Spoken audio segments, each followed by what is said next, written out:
Go ahead. Dear friends, let's learn about Dr. Martin Luther King Jr. Dr. Martin Luther King Jr. was an American preacher, humanitarian, and activist who was best known for his role in the African American civil rights movement of the 1950s and the 1960s. Dr. King was inspired by his faith, and the peaceful teachings of Mahatma Gandhi is considered one of the history's greatest champions of nonviolence. He used the power of his work as well as peaceful demonstrations, such as pro-citizens and boycotts, to achieve equality for all people. Dr. Martin Luther King Jr. is a true American hero. Let's learn more about his life and how he inspired a nation and the world became to more tolerant and accepting of all citizens regardless of race, class, or gender. Martin Luther King Jr. was born on January 15, 1929 in Atlanta, Georgia. His first name at first was Michael King. His father, also named Michael, changed both their names to Martin Luther in the honor of the world-renowned German reformer of the same name. Martin Jr. was a middle child. He had an older sister and a younger brother. Martin Jr. attended Booker T. Washington High School and was so smart he skipped both the 9th and 12th grades. He enrolled in Morehouse College at age 15 without formally graduating from high school. During his final semester at Morehouse College, Martin was ordained as a minister. He also took his first steps towards being an activist by writing a letter to the editor of Atlanta Construction. In the letter, he declared that African Americans were entitled to the basic rights and the opportunities of American citizens. After graduating from Morehouse, Martin attended Crozer Theology Seminary in Pennsylvania from 1948 until 1951. Then Martin began his doctoral studies at Boston University. During this time, he began to draw from his education and his faith and his natural verbal ability to form the foundation for what would become his critical role in the civil rights movement. In Boston, Martin met Coretta Scott, who was a student at the New England Conservatory of Music. On June 18, 1923, they were married in Alabama, where Coretta's family lived. Martin and Coretta became the parents of 4 children. On December 1st, 1955, Rosa Parks was arrested for refusing to give her seat to a white person on a crowded bus in Montgomery, Alabama, a city known for its protected public spaces.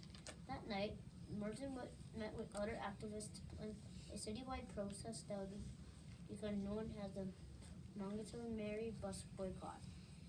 The boycott lasted 385 days. During this time, Martin was arrested and harassed by people who did not want the change. He was fighting to bring about the boycott, however, he was in success. The Supreme Court ruled that racial segregation in transportation was unconstitutional. Martin's role in the boycott transformed him into a national figure and the best-known spokesman of the civil rights movement. In the wake of a boycott's victory, civil rights leaders recognized the need for a national organization to be better coordinated for their efforts. In January of 1957, Martin and roughly 60 other ministers and activists found the Southern Christian Leadership Conservatives, or the SCLC, with Martin as the president. The SCLC helped conduct nonviolent protests and demonstrations across the South to the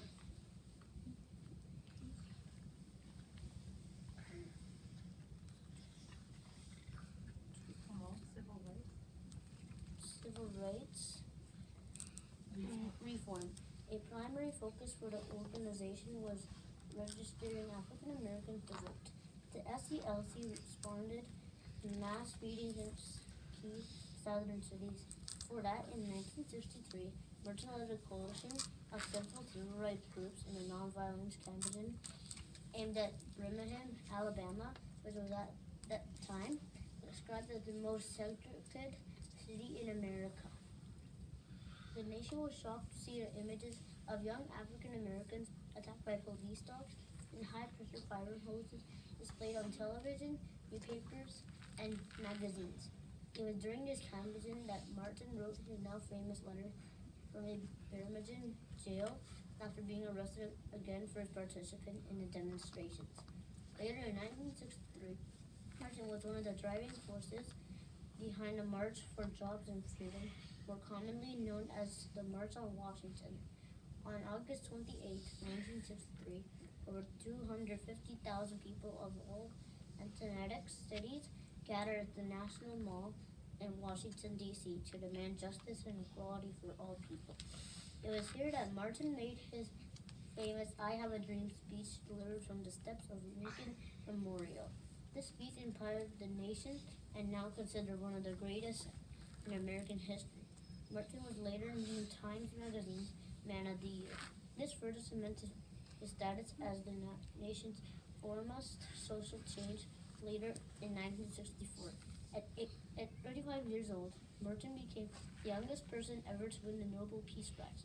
When he found out that he had been selected, he promised to donate the prize money over $54,000 to help continue the important work of the civil rights movement. He delivered another powerful speech when he accepted his award that was both moving and monumental. Also in 1964, partly due to the March on Washington and Martin's speech, Congress passed the landmark Civil Rights Act. This legislation made an illegal to discriminate against people because of their race. The Jim Crow's rule of the South that permitted segregation and the harsh mistreatment of African Americans were now against federal law. This was one of the greatest accomplishments for the civil rights movement. In March of 1965, Martin letter marched from Selma to the Capitol building in Montgomery, Alabama to urge President Lyndon B. Johnson for his admission to pass a law protecting the rights of the African American voters. At the conclusion of the march, Martin gave another powerful speech that helped rally more supporters. That same year, Congress went on to pass the Voting Rights Act that eliminated remaining barriers to voting for African Americans. Prior to this legislation, there were still areas which African Americans did not have the right to vote. Over the next 3 years, Martin's focus shifted from racial discrimination to economic injustice and international peace. He led campaigns in Chicago and spoke strongly against the Vietnam War. Martin's opposition to the war cost him support among the White House, including the president. Union leaders and publishers Martin and the SCLC also organized the Poor People's Campaign in 1968 to assemble a multi-racial coalition of poor Americans who would activate for economic change. On April 4th, 1968, Martin was shot while standing on the balcony outside of his hotel room at the Lorraine Motel in Memphis, Tennessee. He was 39 years old. Martin is regarded as America's greatest human rights activist. In 1983, President Ronald Reagan signed a bill creating a federal holiday honoring Martin. The holiday observed the third Monday of January. Each year is called Martin Luther King Jr. Day or MLK Day in the year. 2000, it was officially observed by all 50 states for the first time. Dr. Martin Luther King Jr. changed the course of American history. He worked tirelessly to ensure all the people, regardless of race, region, or national origin, that had equal opportunities and could live their life without fear or violence and discrimination. Thank you for listening to my presentation.